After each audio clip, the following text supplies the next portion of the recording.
올해 정치권 최대 이벤트는 6월에 있을 지방선거입니다. 국민의힘 장동욱 대표가 이번 주에 지방선거를 앞두고 국민의힘의 향후 노선과 전략을 제시할 예정이다라는 보도가 있었는데 과연 어떤 내용이 담기게 되는 걸까요? 국민의힘 청년 최고위원 맡고 있는 우재준 의원과 이야기 나눠보겠습니다. 의원님 안녕하세요. 안녕하세요. 의원님.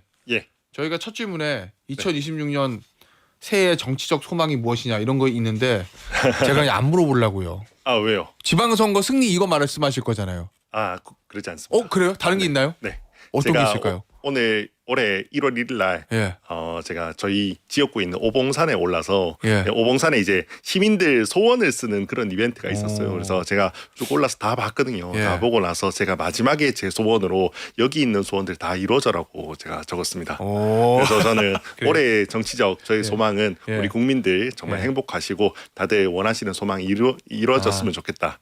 이게 그걸 말씀드리려고 준비까지 해왔는데 안 물어보시면 좀 서운하죠. 네, 알겠습니다. 왜 국회의원은 정파와 상관없이 국익을 대변하기 때문에 네. 우리 국민의 모든 소망이 이루어지길 바란다. 이런 말씀 주셨는데 당만 보면 네. 이번 올해 이겨야 되잖아요. 지방선거. 그 지도부시니까. 왜냐하면 지방선거 폭망하면은 지도부 붕괴잖아요. 사실. 근데 6월 달에 있을 지방선거에서 국민의 목표는 어디에 둬야 한다고 보세요?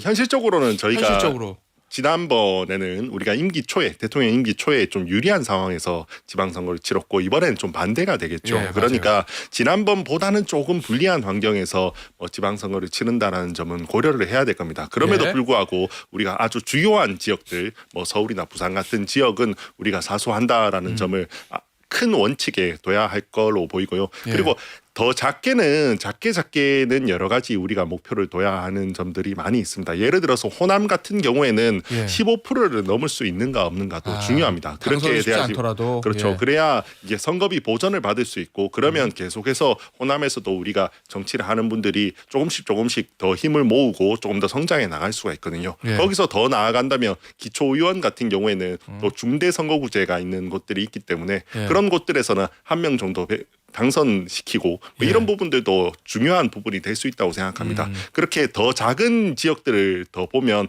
하나씩이라도 우리가 네. 이길 수 있는 부분들, 작은 목표라도 이룰 수 있는 부분들을 해나간다는 것도 예. 우리의 목표가 될 수 있다고 생각합니다. 광역으로 보면 역시 서울이랑 부산인데 네. 의원님 솔직히 어디가 가장 불안하세요?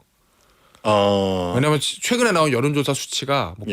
저희가 수치는 구체적으로 네. 말씀 안 드리겠지만 그리 이렇게 좋은 편은 아닌 것 같아가지고요.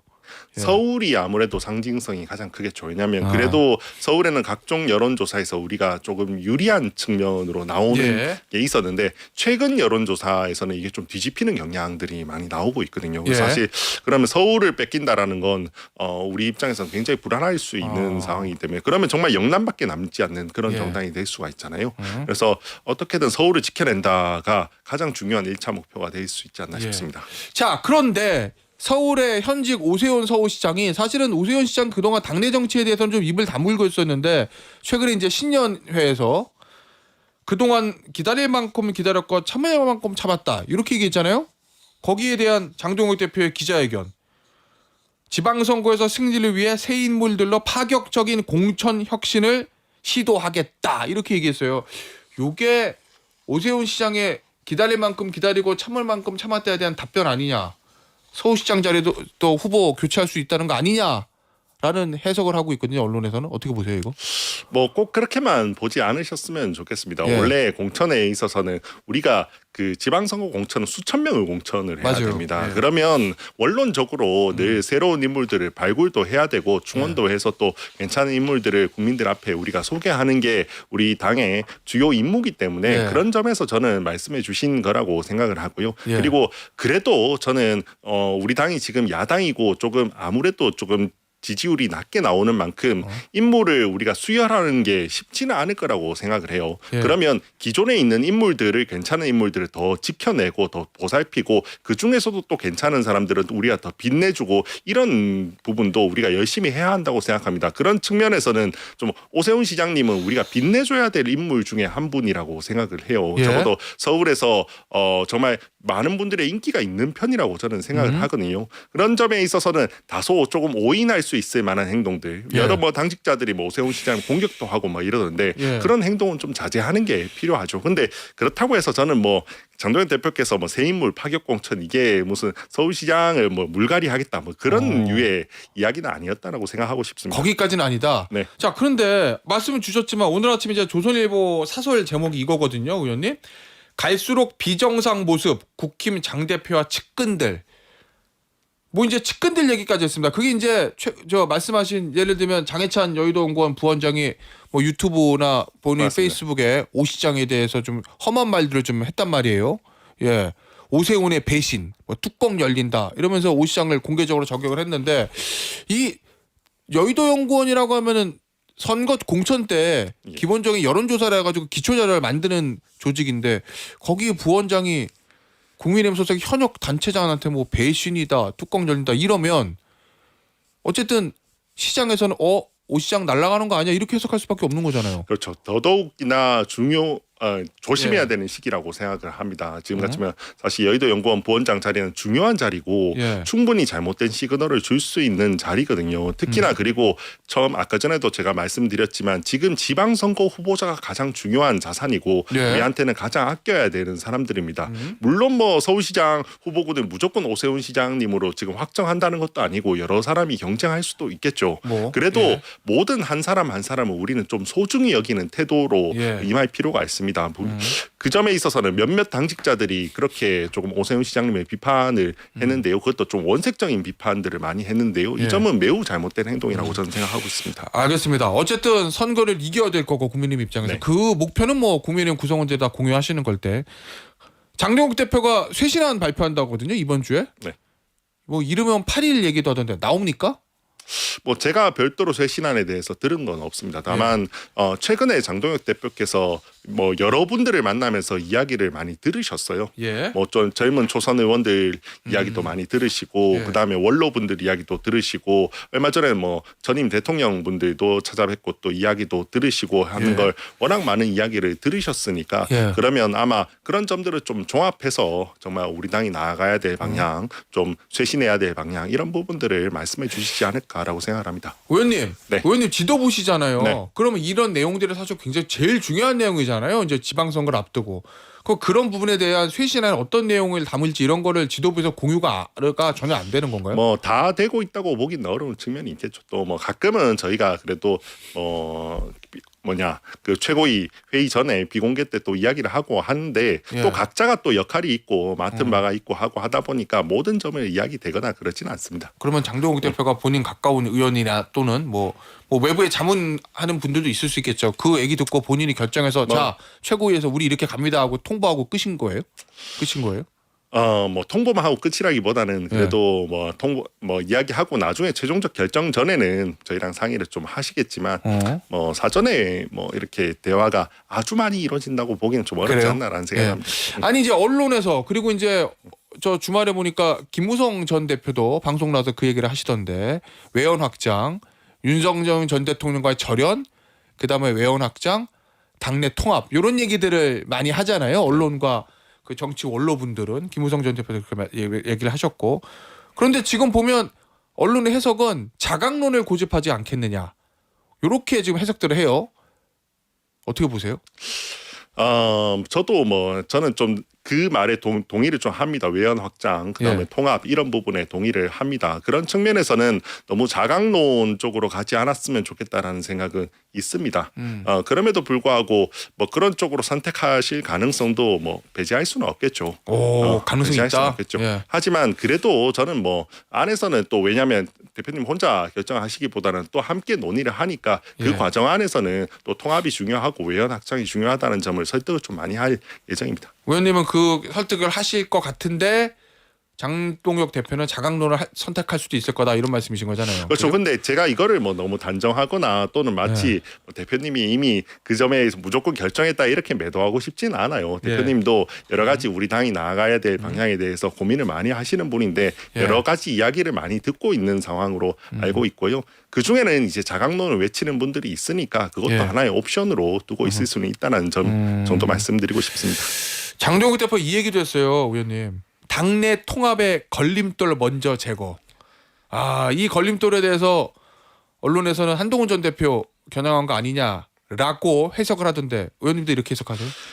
저는 우리 당이 진짜 얼마나 이념적으로 다른가라고 했을 예. 때는 사실 저는 별로 다르지 않다고 생각을 해요. 예. 뭐 시장 경제에 대한 우리의 이념적으로요? 생각이라든지 예. 또는 뭐 법치주의에 대한 생각이라든지 또는 뭐 외교에 있어서 뭐 여러 가지 이재명 정부에 대한 우리의 생각이라든지 여러 가지 것들 또 김병기 특검 뭐 등등 여러 가지가 다 사실은 그렇게 이념적으로 우리가 많이 다르지는 않습니다. 그러면 이 당내 통합의 걸림돌이 무엇인가라고 네. 했을 때는 저는 오히려 좀 약간 이 미워하는 마음 자체에 조금 있는 것 같아요. 그러면 이걸 극복하는 방법이 뭔가 이 걸림돌을 없애는 방법이 예. 정말 그냥 미워하는 사람을 덜어내는 게 진짜 통합의 걸림돌을 걷어내는 방법인가라고 했을 때 예. 저는 그렇지 않다고 생각합니다. 오히려 만나서 좀 대화를 하고 예. 조금 더 오해를 풀고 조금 더 이런 감정을 낮추고 이런 것들이 더 진짜 당내 통합의 이 걸림돌을 제거하는 방법이 아닐까라고 생각을 합니다. 그런 점에서 저는 뭐 최근에 뭐 예. 김종혁 전 최고 이런 분들도 징계 문제가 됐잖아요. 예. 차라리 한번 만나서 식사도 좀 하고 대화도 장동욱 하고 대표가요? 그랬으면 좋겠어요. 우리 전체 지도부 자체가 예. 조금 더 이야기도 하고 좀 그러면 더 좋지 않을까라는 생각이 듭니다. 아니 근데 여기 걸림돌이 먼저 제거돼야 당 대표가 당내 통합을 이루는 공간이 생길 것이 이렇게 얘기해가지고 만나서 대화가 아니라 그냥 없애겠다는 걸로 들려서. 걸림돌이라는 걸 예. 걸림돌이라는 걸 뭘로 이해하느냐에 따라 다르겠죠. 저는 걸림돌이라는 걸 뭐 구체적인 사람이 아니라 예. 그런 뭐 어떤 갈등이라든지 이런 것들이라고 생각할 수 있잖아요. 예. 그런 갈등을 그러면 한번 극복해 보자. 예. 그러면 통합이 된다. 이렇게 해석하면 좋지 않을까라는 예. 생각이 듭니다. 그리고 그렇게 했으면 하는 바람이 좀 있습니다. 예, 바람이신데 진짜 한동훈 전 대표 얘기하는 거 아니에요? 그러지 않았으면 하는 바람이 예. 있습니다. 저는 두 분이 한번 만나서 이야기를 해보시는 것도 좋지 않을까라는 생각이 좀 있습니다. 알겠습니다. 지도부시니까 아무래도 좀 이 문제를 좀 해결하고 싶으신 저 욕망이 좀 크실 건데, 자 그런데 문제는 이 당원 게시판 이게 있어서 SNS에 글을 올리셨어요. 이 문제에 관해서 의원님. 2호선 위원장이 출처와 근거가 불분명한 기계환 자료를 근거로 의도적인 혼동을 유발하고 있는 것으로 보인다. 자, 첫째. 출처와 근거가 불분명한 기계환 자료. 이건 뭐예요? 일단은 이게 제가 사실관계를 조금 말씀을 드리면 예.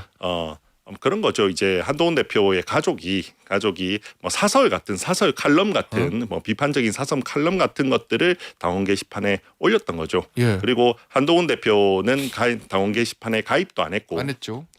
그러니까 한동훈 대표 이 아이디가 이용된 적도 없는 거죠. 예. 뭐 그 정도가 전부고 그나마 조금의 뭐 비판받을 점이 있다면 뭐 가족 아이디를 뭐 서로 좀 공유한 뭐 이런 정황 예. 뭐 그런 것들이 조금 있다 정도가 이 사실관계는 전부로 보입니다. 예. 그런데 그럼에도 불구하고 지금 마치 조사 결과에 나온 건 뭐 가족들이 굉장히 모욕적인 댓글을 썼다든지 예. 또는 뭐 동명이인 한동훈이라는 그 사람 엄청난 모욕적인 글을 많이 썼던 김건희 여사 개목걸이 뭐 맞아요, 개목질 맞아요. 이건 이제 그런- 동명인 한동훈이 쓴 거. 예. 그런 글을 썼던 사람이 뭐 어떻게 이 가족들과 IP를 공유한다든지 또는 아니면 어떻게 그 휴대폰 뒷자리가 뭐 어떻게 가족들하고 같다든지 뭐 이런 식의 그 발표가 나왔어요. 사실 그러면 이게 뭐 상식적으로는 그러기가 어렵거든요. 예. 상식적으로 그러기 어려워서 저는 사실 이걸 한동훈 물어봤어요. 좀 제가 이거 뭐 한동훈 전 대표에게? 예. 예. 어떻게 된 거냐 좀 물어보니까 본인 진짜 그럴 수가 없다고 자기 예. 너무 이거는 사실관계를 그냥 지금 말한 것 자체가 전부더라고요. 그냥 예. 본인이 말한 게 전부라서 그러면 그럴 수가 없는데 어떻게 동명이인의 전화번호가 자기랑 똑같을 수가 있냐. 예. 말이 안 된다라고 이야기를 하고 저도 이렇게 들어보면 이게 느껴지잖아요. 이 사람 진실을 말하고 있는 것 같은데라는 예. 게 느껴지잖아요. 그래서 제가 이거를 조금 더 이게 조사도 해보고 이야기 좀 해봤어요. 예. 해보니까 그러니까 이제 뭐 저희가 조사한 바에 따르면 당무감사위에 이런 그 동명이인 한동훈 댓글을 쓴 한동훈의 뭐 전화번호나 이런 게 제공된 적도 없는 걸로 보이고 당무감사위에 당 사무처에서 당무감사에다가 이 자료를 제공한 적이 없다. 예.